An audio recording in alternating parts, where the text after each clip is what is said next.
मेरे प्यारे बच्चों, प्रतियोगी परीक्षा में प्रतिभाग करने वालों, मेरे प्यारे साथियों, मैं अजय राव आपके लिए में पुनः क्लास में उपस्थित हूँ। पूर्व में जो भी चीजें आपको बताई गई प्रागैतिहासिक काल के संबंध में, तो आप लोगों ने पढ़ा होगा, देखा होगा, जाना होगा। हमें पूरा विश्वास है कि वह सभी बातें आपको बहुत अच्छी लगी हो। इसी क्रम में मैं आपको ले चलता हुआ नए सेशन में।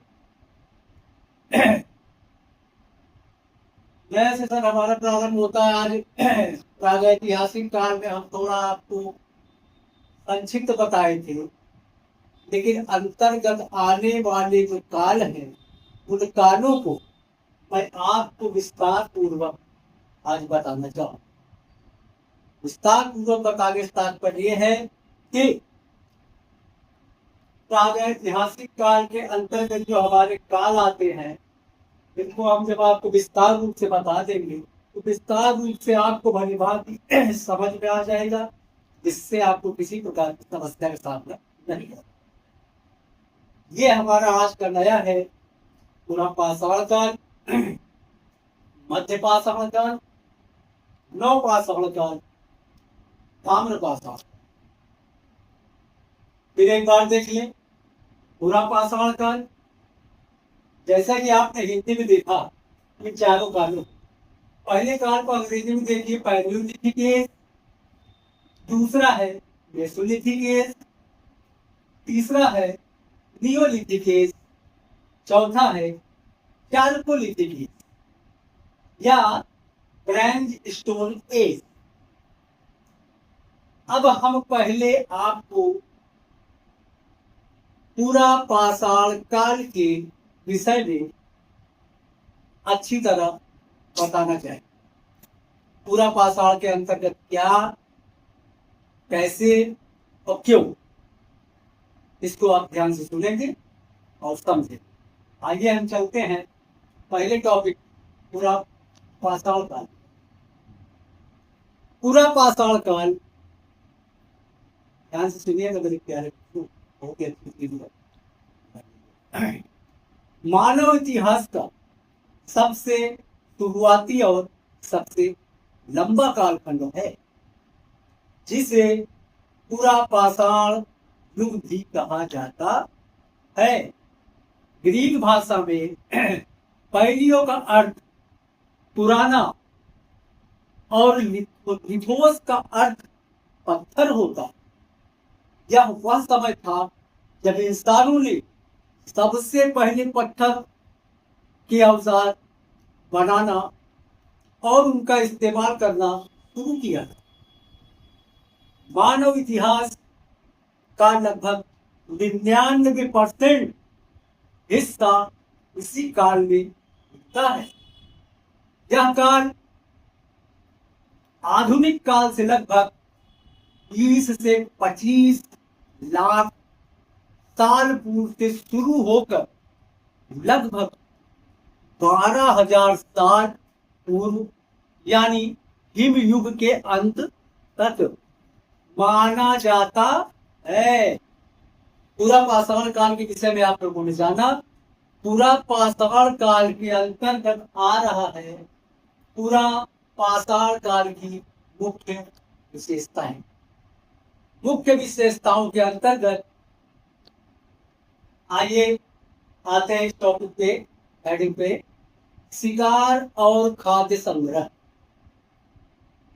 आइए बिंदुवार समझते हैं शिकार और खाद्य संग्रह। इस काल के लोग भोजन के लिए पूरी तरह प्रकृति पर निर्भर। वे जानवरों का शिकार करते थे और कंदमूल, फल एवं जंगली बीज इकट्ठा करते थे।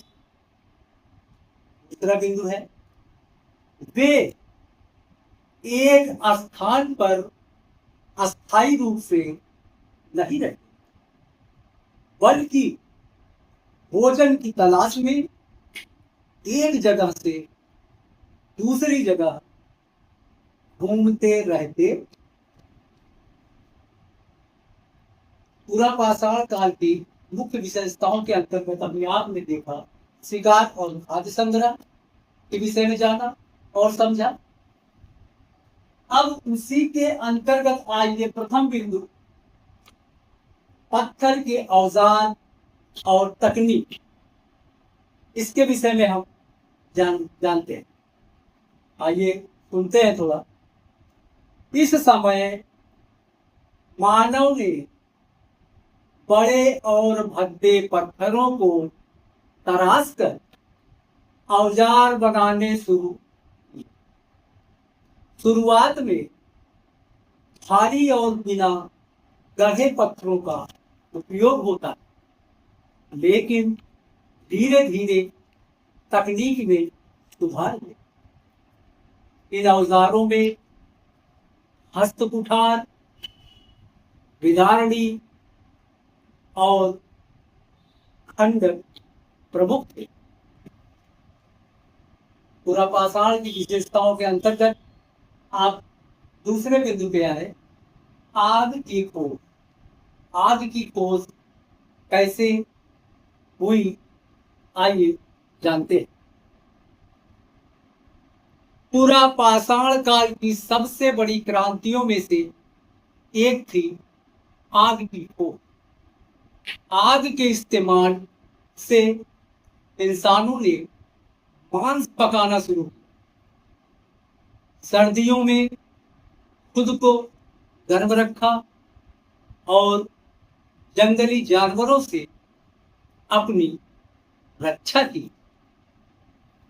पुरापाषाण काल की मुख्य विशेषताओं के अंतर्गत तीसरा बिंदु हमारा आता है रहने के ठिकाने, यानी आश्रय। कैसे रहता था पुरापाषाण काल के समय में, आइए थोड़ा सा जानकारी दें।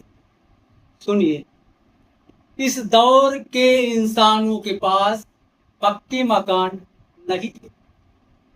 वे प्राकृतिक रूप से बनी गुफाओं और कंदराओं या पेड़ों के नीचे शरण लेते थे।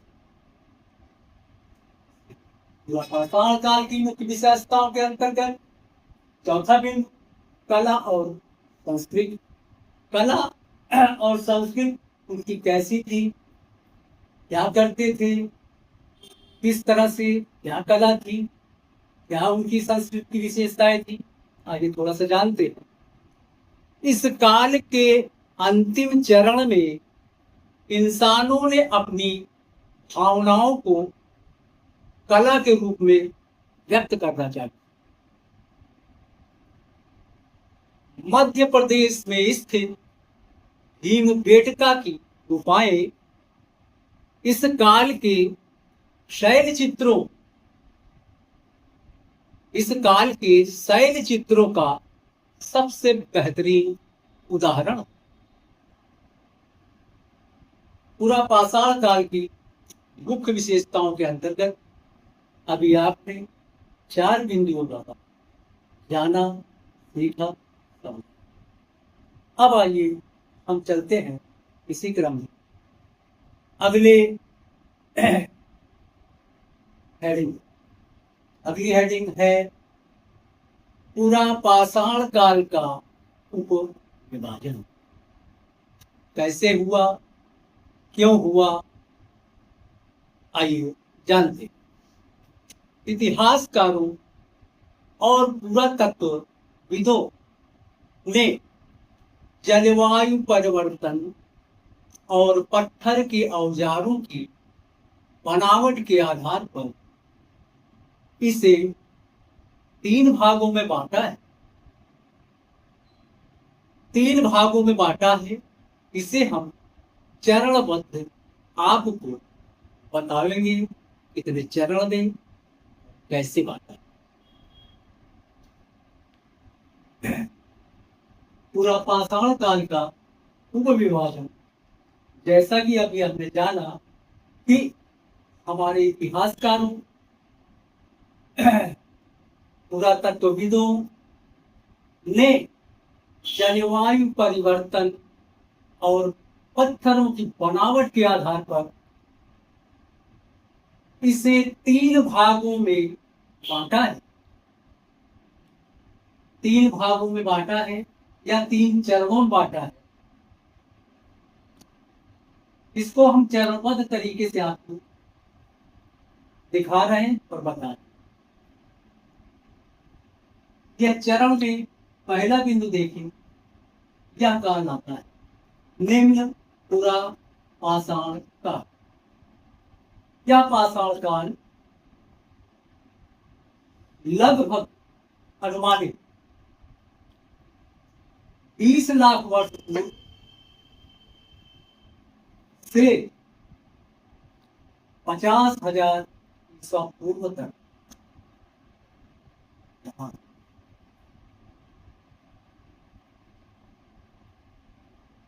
पहले बिंदु में, पहले चरण में प्रमुख विशेषताएं और औजार भी आगे देख लेते हैं क्या। यह सबसे लंबा चरण था। जलवायु अत्यधिक ठंडी थी, एकदम हिमयुगी थी। इसमें मुख्य रूप से हाथ की कुल्हाड़ी, जिसे हस्त कुठार भी कहे, और चापर का उपयोग हुआ। पूरा पाषाण काल का विभाजन काल के अंतर्गत दूसरा चरण मध्य पूरा पाषाण काल है। मध्य पूरा पाषाण काल के अंतर्गत यह लगभग कब तक चला? यह लगभग 50,000 ईसा पूर्व, 40,000 ईसा पूर्व तक। आइए जाने इसी चरण में इसकी प्रमुख विशेषताएं। इसे फलक संस्कृति कहते हैं। इस दौरान पत्थर की पपड़ियों से खुरचनी, बेधनी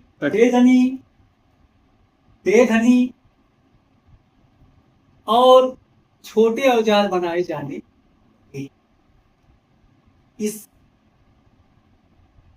दूसरे बिंदु मध्य पूरा पाषाण काल के अंतर्गत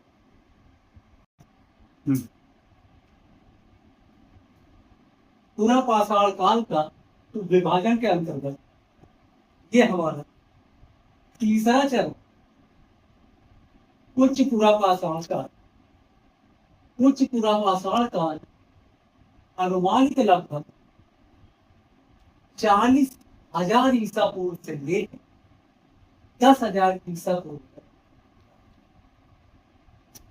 इसकी प्रमुख विशेषताएं और औजार जानते हैं। इस समय हिम युग का अंतिम चरण चल रहा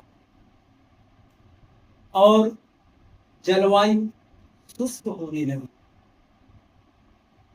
आधुनिक मानव होमो सेपियंस का उदय इसी काल में हुआ। पत्थरों के साथ साथ हड्डियों के औजार और बारीक ब्लेड नुमा हथियार बनने लगे। हमारे प्रतियोगी परीक्षाओं में सहभाग करने वाले साथियों, अब तक आप लोगों ने पूरा पाषाण काल के उपविभाजन के संबंध में चरणबद्ध तरीके से सीखा। इसी क्रम में हम आते हैं नए टॉपिक। भारत के प्रमुख पूरा पाषाण कालीन स्थल।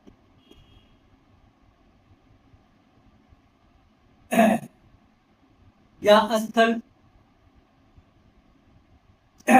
कहाँ है, कैसे है, अभी आपको हम बताते हैं। और कैसे मिले, किन साक्ष्यों से मिले। प्राचीन मानव का अस्तित्व कहता था। आइए थोड़ा सा भारत के प्रमुख पूरा पाषाण काल स्थल के विषय में जान लेते हैं। भारत में इस काल के साक्ष्य कई जगहों से मिले, जो यह बताते हैं कि यहाँ प्राचीन मानव का अस्तित्व कैसा था। प्रमुख रूप से वह स्थल यह जैसे हिमबेटका, बेलन घाटी, मुस्तकी, अत्तिराम पक्कम, कुर्नूल की गुफाएं, यह 5 बिंदु है। अब हिमबेटका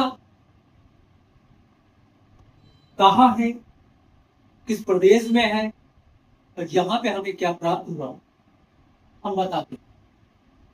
पहला, भीमबेटका यह मध्य प्रदेश में स्थित है। यह मध्य प्रदेश में स्थित है। यहाँ पर हमें तैलचित्रों और गुफाओं के लिए यह स्थान बहुत ही प्रसिद्ध है। दूसरा, बेलन घाटी, जो कि उत्तर प्रदेश में स्थित है। बेलन घाटी उत्तर प्रदेश की क्या विशेषता है, यहाँ तीनों चरणों के साक्ष्य क्रमबद्ध रूप से मिलते हैं। तीसरा, हुंसगी, क्योंकि कर्नाटक में स्थित है। हुंसगी के प्रमुख क्या विशेषता है, आइए जानते हैं हुंसगी के विषय में। हुंसगी यहाँ शुरुआती बस्तियों और औजारों के कारखाने मिले। अगले क्रम में कुर्नूल, कुर्नूल की गुफाएं, जो कि आंध्र प्रदेश में स्थित। शुरुआती राख के अवशेष यहां से प्राप्त है। बीच में एक बिंदु मिस हुआ है, हम उसको आपको यहां पर बता दे रहे हैं। एक स्थान है जो कि तमिलनाडु में है, नाम है उसका अत्तिराम पक्कम। अत्तिराम पक्कम की विशेषता क्या रही, वहां पे हमें क्या मिला। अत्तिराम पक्कम जानते हैं दक्षिण भारत का एक प्रमुख पूरा पाषाण स्थल है। अभी तक आपने भारतीय इतिहास काल के अंतर्गत पूरा पाषाण काल की जानकारी प्राप्त। इसी क्रम में आइए दूसरे काल की तरफ चलते हैं। उस काल का नाम है मध्य पाषाण काल, यानी मेसोलिथिक एज। मध्य पाषाण के अंतर्गत मानव इतिहास का एक बेहद महत्वपूर्ण और संक्रमणकालीन चरण है। इसे पूरा पाषाण काल का और नव पाषाण काल के बीच की कड़ी माना जाता है। इस काल की शुरुआत लगभग 12,000 वर्ष पूर्व यानी 10,000 ईसा पूर्व हिमयुग आइस एज के अंतर्गत अंत के साथ हुई और यह लगभग 4,000 ईसा पूर्व तक चला। इस दौर में पृथ्वी की जलवायु गर्म और शुष्क हुई, जिसके परिणाम स्वरूप वनस्पतियों और जीवों में बड़े पैमाने पर बदलाव आए और इंसानों की जीवन शैली पूरी तरह बदल गई। अब देखिए, मध्य पाषाण काल की मुख्य विशेषताएं। मुख्य विशेषताओं के अंतर्गत पहला है सूक्ष्म पाषाण उपकरण, दूसरा है पशुपालन की शुरुआत, तीसरा है धनुष बाण का आविष्कार, चौथा है अर्ध अस्थायी बस्तियों और जीवन शैली में बदलाव। आइए सूक्ष्म पाषाण उपकरण के विषय में जानते हैं। सूक्ष्म पाषाण उपकरण, इसे माइक्रोलिथ्स भी कहते हैं। इस काल की सबसे बड़ी तकनीकी पहचान माइक्रोलिथ यानी सूक्ष्म पाषाण उपकरण है। इस समय के औजार बहुत छोटे होते थे, आमतौर पर 1 से 5 सेंटीमीटर के आकार के। इन्हें पत्थर के छोटे टुकड़ों जैसे चेल्सीडनी, जैस्पर और एगेट को तराश कर बनाया जाता था। दूसरा बिंदु, इन छोटे औजारों को हड्डियों या लकड़ी के हत्थों में फंसाकर तीर, कमान, भाले और दंती जैसे घातक और उपयोगी हथियार तैयार किए जाते थे। मध्य पाषाण काल की मुख्य विशेषताओं, पहला आपने देखा सूक्ष्म पाषाण उपकरण। सूक्ष्म पाषाण उपकरण को समझ। दूसरा आते हैं पशुपालन की शुरुआत। पशुपालन की शुरुआत के विषय में आइए जानते हैं। मध्य पाषाण काल में इंसान सिर्फ शिकारी नहीं था, बल्कि उसने जानवरों को पालतू बनाना भी शुरू कर दिया। दूसरा बिंदु है पशुपालन के शुरुआती साक्ष्य में आदमगढ़, जो कि मध्य प्रदेश, और बघार, जो कि राजस्थान से मिलते हैं, जहां भेड़, बकरी, कुत्ते और मवेशियों को पाले जाने के प्रमाण मिले हैं। मध्य पाषाण काल की मुख्य विशेषताओं के अंतर्गत तीसरा बिंदु हमारा है धनुष बाण का आविष्कार। धनुष बाण के आविष्कार में आइए जानते हैं।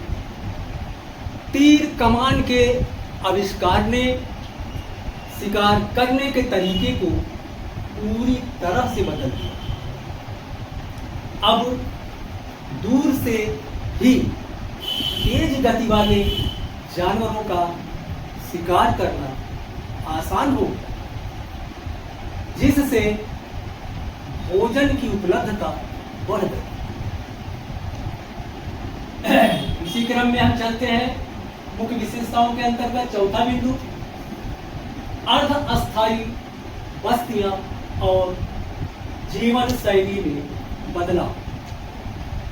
पहला बिंदु है जलवायु परिवर्तन के कारण नदियाँ, झीलें और जंगल समृद्ध हुए, जिससे इंसानों को एक ही जगह पर लंबे समय तक टिकने का मौका मिला।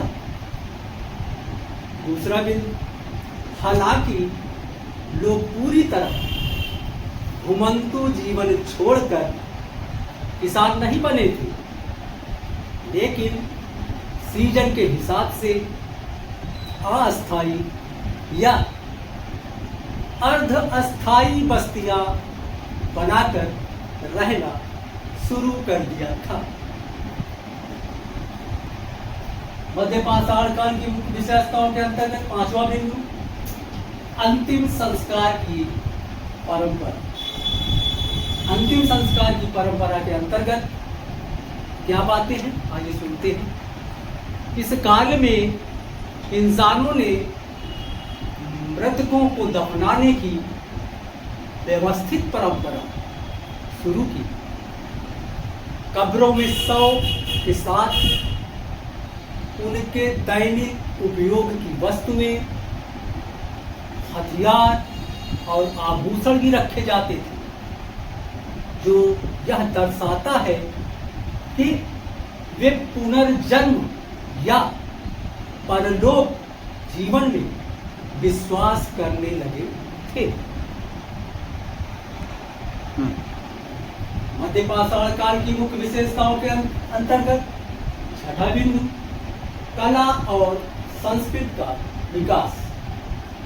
कला और संस्कृत का विकास क्या हुआ, आइए जानते हैं। पूरा पाषाण काल की तुलना में इस काल में शैल चित्रों का दायरा और विधाएं बढ़ गई। चित्रों में मुख्य रूप से शिकार के दृश्य, सामूहिक नृत्य, युद्ध और पशु पक्षियों को उकेरा गया है।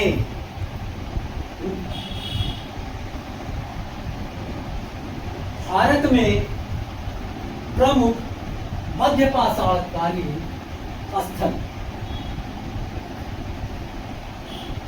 भारत के विभिन्न हिस्सों में इस काल के समृद्ध साक्ष्य मिले हैं।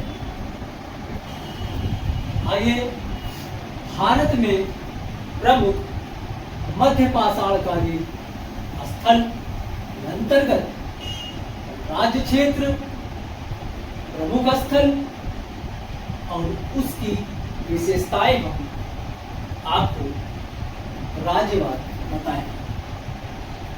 पहला है राजस्थान। राज्य क्षेत्र है राजस्थान, जिसका प्रमुख स्थल है बगार। इसकी विशेषता है कि यह भारत का सबसे बड़ा मध्य पाषाण स्थल है। यहाँ पशुपालन के सबसे पुराने और स्पष्ट प्रमाण मिले। दूसरा राज्य क्षेत्र मध्य प्रदेश, जिसका प्रमुख स्थल है आदमगढ़। होशंगाबाद के पास स्थित इस स्थल से भी पशुपालन और माइक्रोलिथ उपकरणों के बड़े पैमाने पर साक्ष्य मिले हैं। फिर इसी के अंतर्गत तीसरा स्टेट है, राज्य है उत्तर प्रदेश।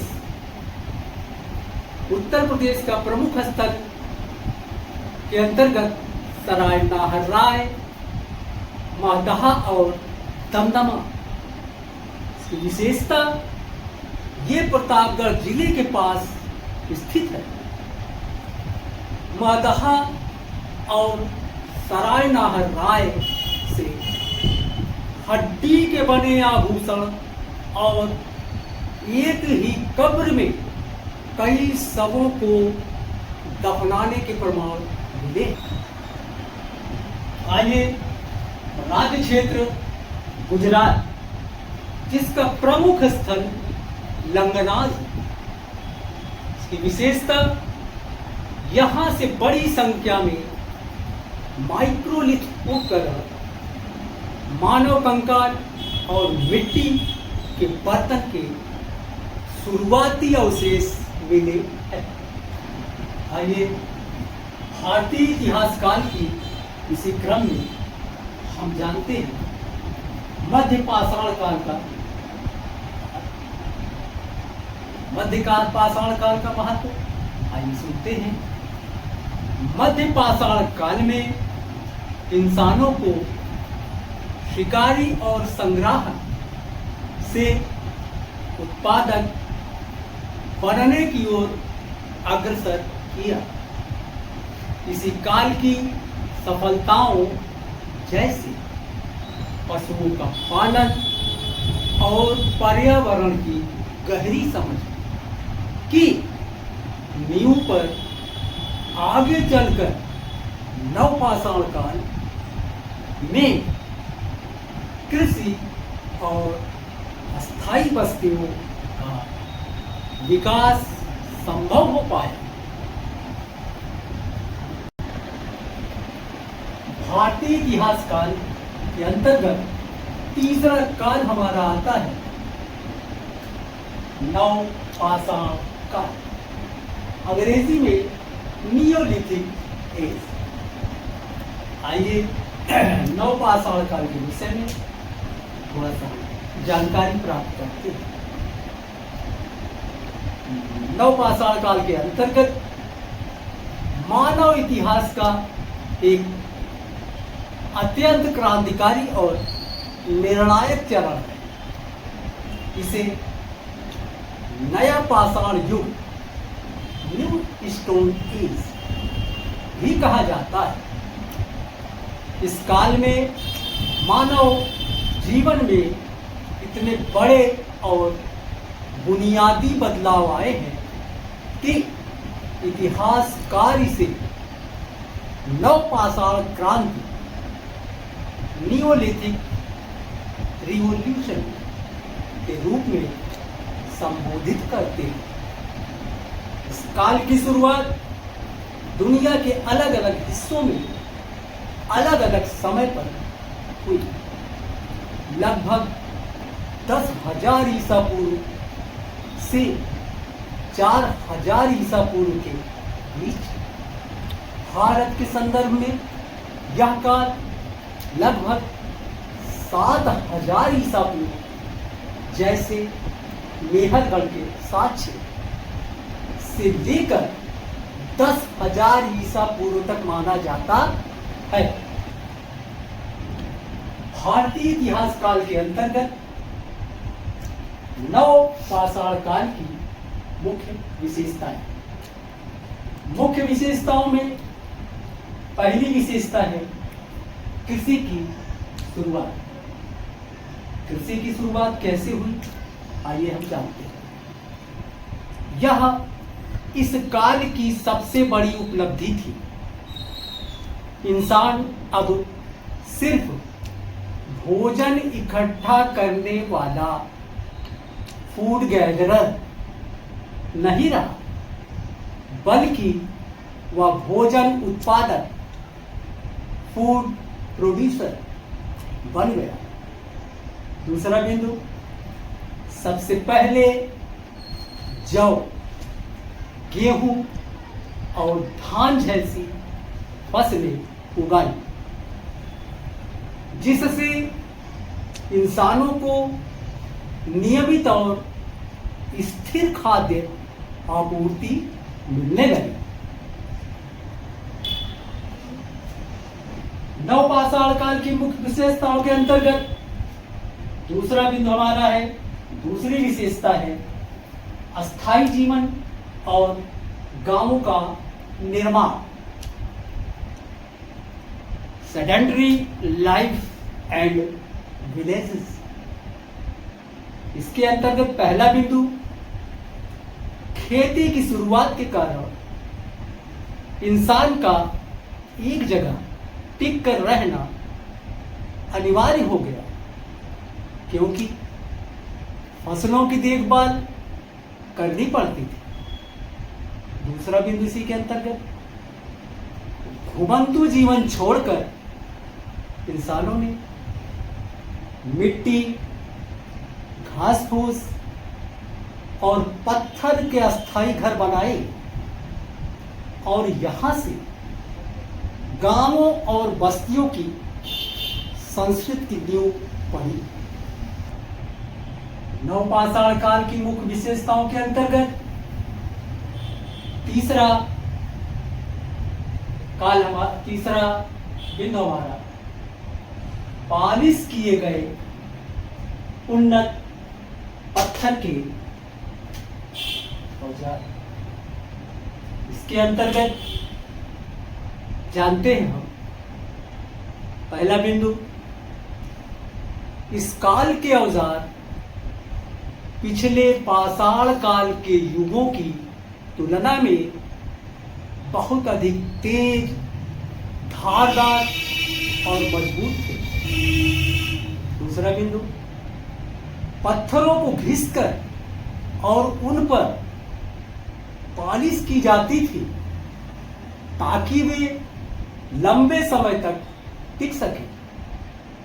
इसके अलावा मूसल, ओखली और कुल्हाड़ियों का बड़े पैमाने पर इस्तेमाल होता।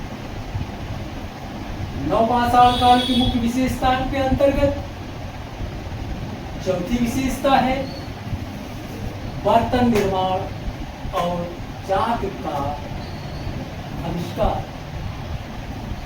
बर्तन निर्माण और चाक के आविष्कार के अंतर्गत आइए जान लेते हैं। अनाज और पानी को सुरक्षित रखने, पकाने और ले जाने के लिए बर्तनों की जरूरत पड़ी। शुरुआत में हाथ से मिट्टी के बर्तन बनाए गए, लेकिन बाद में चाक, पॉटरी व्हील के आविष्कार ने बर्तनों के निर्माण को तेज और कलात्मक बना दिया। इसी विशेषता के अंतर्गत चौथी विशेषता हमारी पहिए का आविष्कार। पहिए का आविष्कार के अंतर्गत कैसे आविष्कार किया गया? पहिए का आविष्कार नवपाषाण काल की एक और महान क्रांति थी। इससे सामान ढोने गाड़ियों के माध्यम से, बर्तन को गढ़ने और परिवहन में भारी सुगमता आई। नवपाषाण काल की मुख्य विशेषताओं के अंतर्गत छठा हमारा है, छठी विशेषता है सिलाई और बुनाई। सिलाई और बुनाई क्या विशेषता है? आइए जानते हैं। कपास और अन्य प्राकृतिक रेशों से कपड़ा बुनना इसी काल में शुरू हुआ। कताई और बुनाई के लिए तकलियों का उपयोग होने लगा था। भारतीय इतिहासकार के अंतर्गत भारत में प्रमुख नवपाषाण कालीन स्थल, जिसका राज्य क्षेत्र का प्रमुख स्थल की विशेषता है। इसके विषय में पहले थोड़ा सा जान लें। प्रमुख नवपाषाण कालीन स्थल भारत के विभिन्न क्षेत्रों में नवपाषाण काल संस्कृत से अलग अलग केंद्र विकसित हुए, जिनकी अपनी विशेषताएं थी। भारत में प्रमुख नवपाषाणकालीन स्थल में राज्य प्रमुख स्थल विशेषताएं। राज्य ये है, पहला राज्य क्षेत्र पाकिस्तान वर्तमान, प्रमुख स्थल मेहरगढ़ जो कि वर्तमान पाकिस्तान के अंतर्गत है। विशेषता क्या है इसकी? यह दक्षिण एशिया का सबसे पुराना नवपाषाण स्थल है। लगभग 7000 ईसा पूर्व यहाँ कच्चे ईंटों के पक्के मकान, गेहूं जौ की खेती और शुरुआती पशुपालन के स्पष्ट प्रमाण मिले हैं।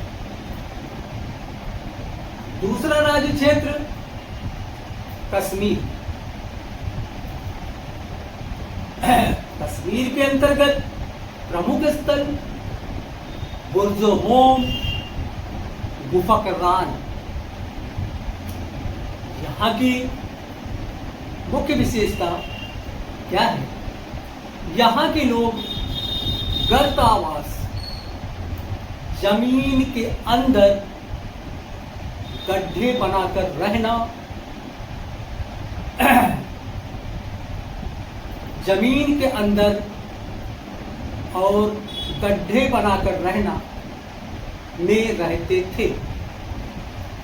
बुर्ज़होम में मालिक की कब्र के साथ उसके पालतू कुत्ते को दफनाने का अनोखा साक्ष्य मिला है।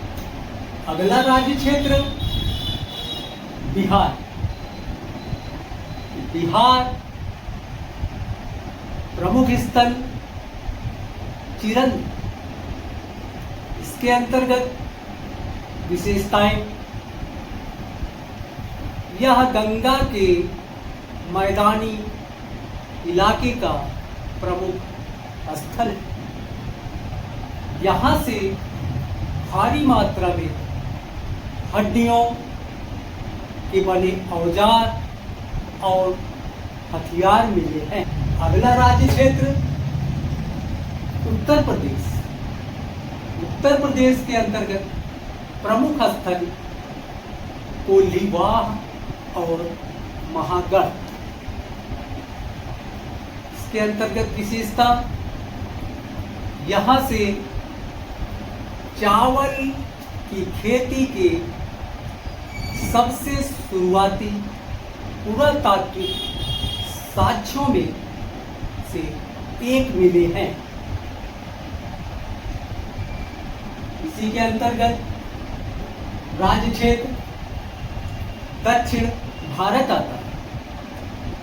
दक्षिण भारत का प्रमुख के अंतर्गत प्रमुख स्थल मस्की, ब्रह्मगिरी, संगनकल्लू और पिकलीहल ये प्रमुख स्थल हैं। इसकी विशेषता क्या है? कर्नाटक और आंध्र प्रदेश के इन स्थलों पर राख के टीले मिले जो संभवतः मवेशियों के गोबर को इकट्ठा कर जलाने से बने थे। आइए अब आते हैं नवपाषाण काल का ऐतिहासिक महत्व के विषय में आइए जानते हैं। नवपाषाण काल ने ही आधुनिक मानव समाज की रूपरेखा तैयार की। इसी दौर में मनुष्य ने प्रकृति पर अपनी निर्भरता को थोड़ा कम करके अपने अनुकूल बनाना सीखा। कृषि, स्थायी आवास, सामाजिक संगठन और व्यापार की इसी प्राथमिकता व्यवस्था ने आगे चलकर सिंधु घाटी जैसी महान शहरी सभ्यताओं के उदय का मार्ग प्रशस्त किया। भारतीय इतिहास काल के अंतर्गत अब तक हमने पूरा पाषाण काल, मध्य पाषाण काल, नव पाषाण काल के विषय में विस्तार पूर्वक बहुत ही भली भांति सुना। इसी क्रम में आखिरी काल आता है हमारा ताम्र पाषाण काल, Chalcolithic as, bronze stone age ये कहते हैं। आइए ताम्र पाषाण काल क्या विशेषता है आइए जानते हैं। मानव इतिहास का वह संक्रमणकारी चरण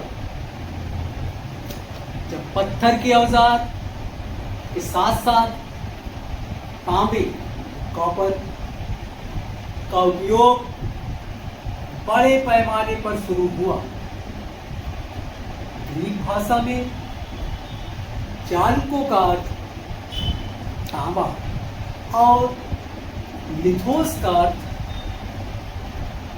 पत्थर होता है, इसीलिए इसे चालकोलिथिक युग भी कहा जाता है।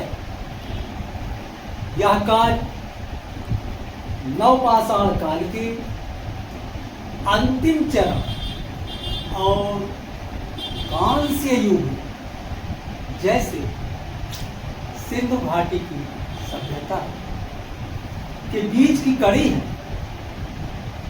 भारत के संदर्भ में यह काल आमतौर पर लगभग 2000 ईसा पूर्व से 700 ईसा पूर्व के बीच माना जाता है।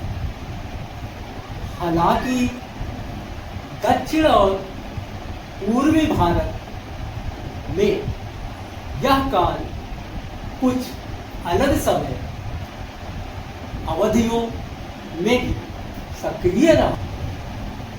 ताम्र पाषाण काल की मुख्य विशेषताओं के अंतर्गत पहली विशेषता तांबे का पहली बार उपयोग। आइए तांबे का पहली बार उपयोग कैसे हुआ प्रथम बिंदु जानते हैं। मनुष्य द्वारा खोजा जाने वाला पहला धातु तांबा यानी कॉपर था। यद्यपि तांबा पत्थर की तुलना में नरम होता था, फिर भी इससे कुल्हाड़ियाँ, छुरियाँ, भाले और मछली पकड़ने के कांटे जैसे उपकरण और हथियार बनाए जाने लगे। इसी क्रम में दूसरी विशेषता हमारी पत्थर और तांबे का सह अस्तित्व क्या रहा है, आइए इसके विषय में जानते हैं। तांबे की उपलब्धता सीमित और महंगी होने के कारण इस दौर में पूरी तरह से पत्थर के औजारों को नहीं छोड़ा गया था। लोग तांबे के साथ साथ माइक्रोलिथ, सूक्ष्म पाषाण उपकरण और पत्थर के अन्य हथियारों का इस्तेमाल जारी रखते थे। ताम्र पाषाण काल की मुख्य विशेषताओं के अंतर्गत तीसरी विशेषता कृषि और पशुपालन का विस्तार कैसे हुआ, आइए हम देखते हैं। प्रथम बिंदु, इस काल के लोग उन्नत कर सकते हैं।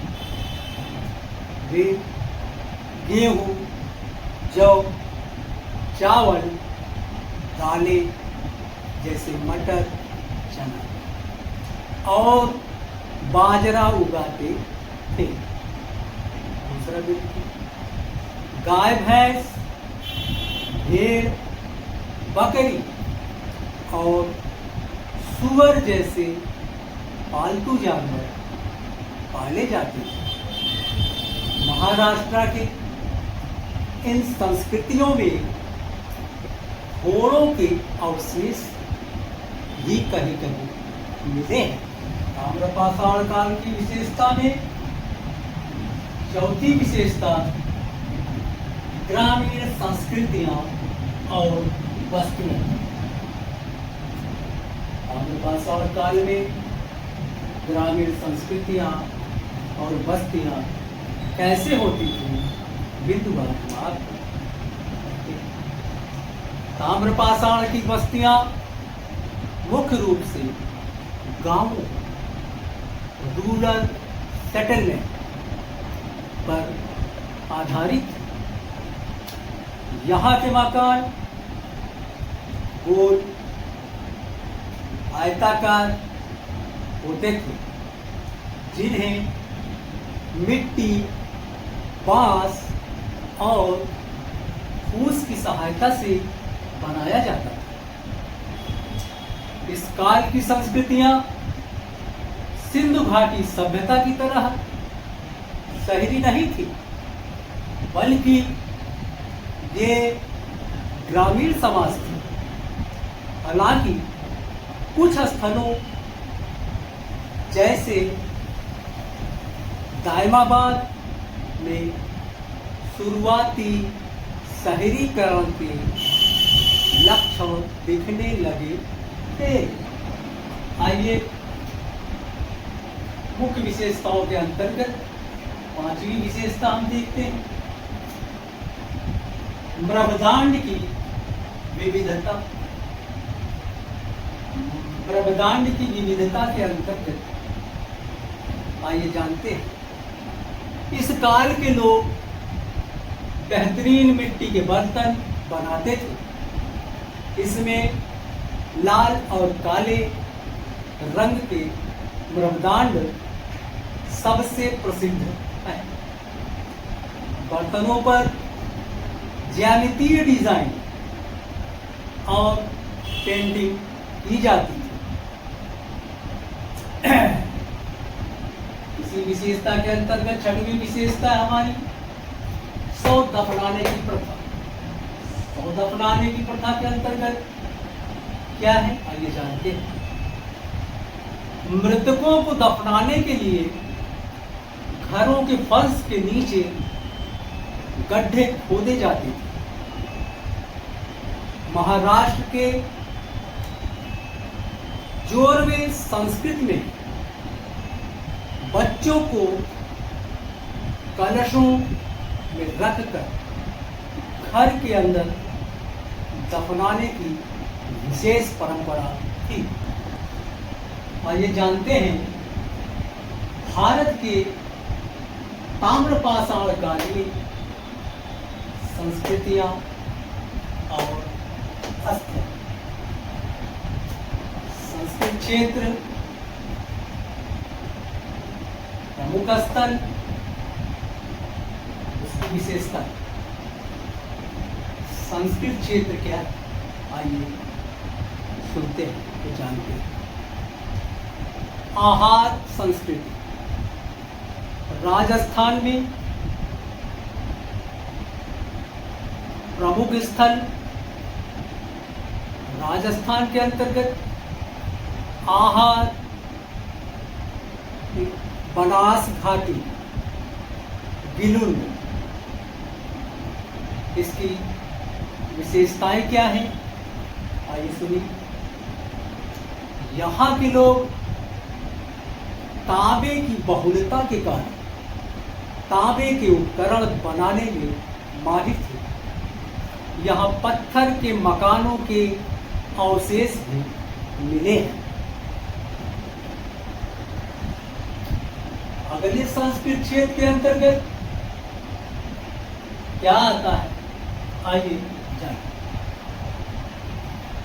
मालवा संस्कृत, जो कि मध्य प्रदेश के अंतर्गत है।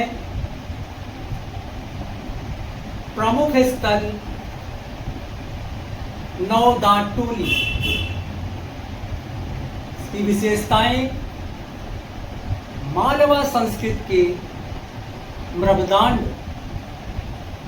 भारत में सबसे सुंदर माने जाते हैं।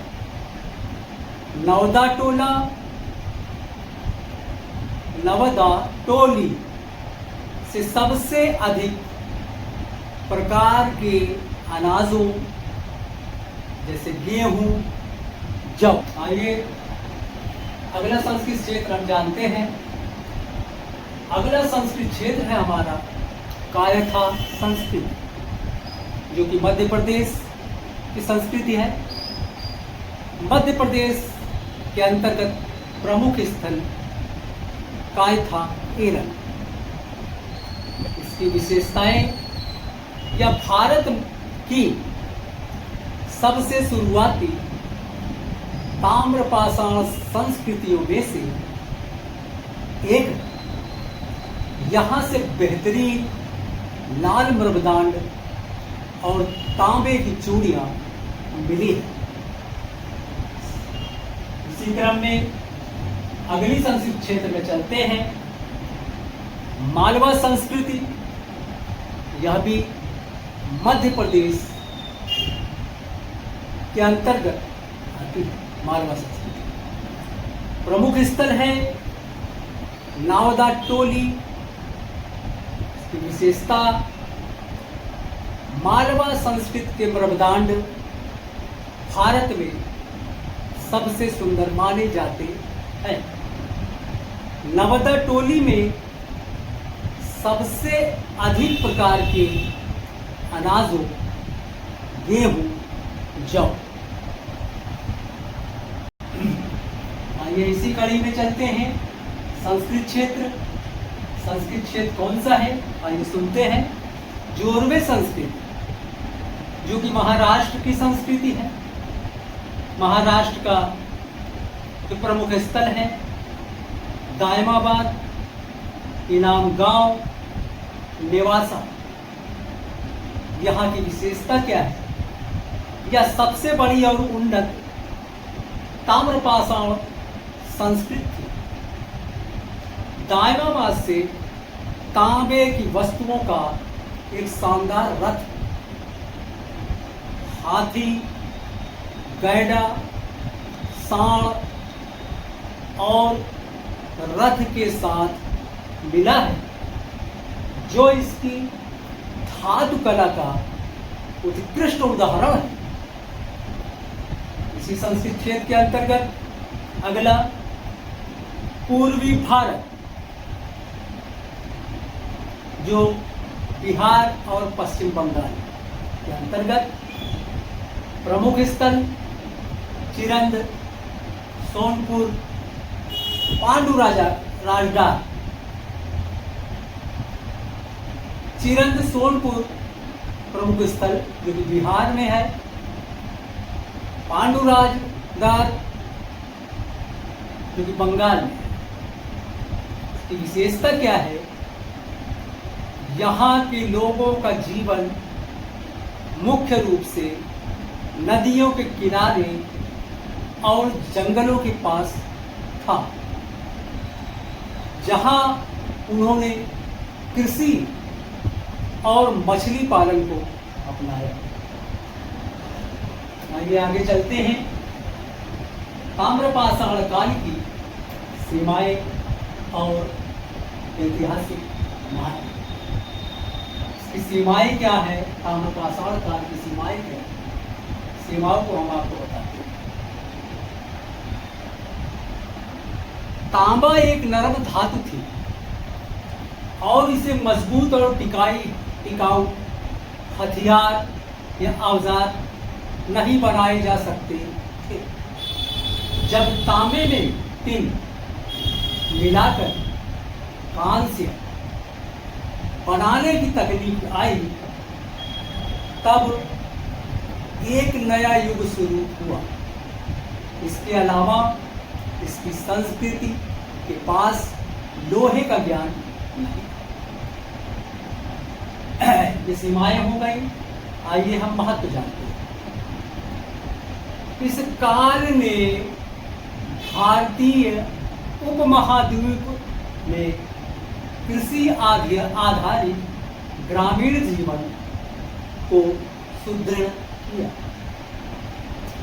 ताम्रपाषाण काल के लोगों द्वारा स्थापित बस्तियों, व्यापारिक नेटवर्क और कृषि की तकनीक ने आगे चलकर उत्तर भारत में लौह युग, आयरन एज और महाजनपदों के विकास की पृष्ठभूमि तैयार की।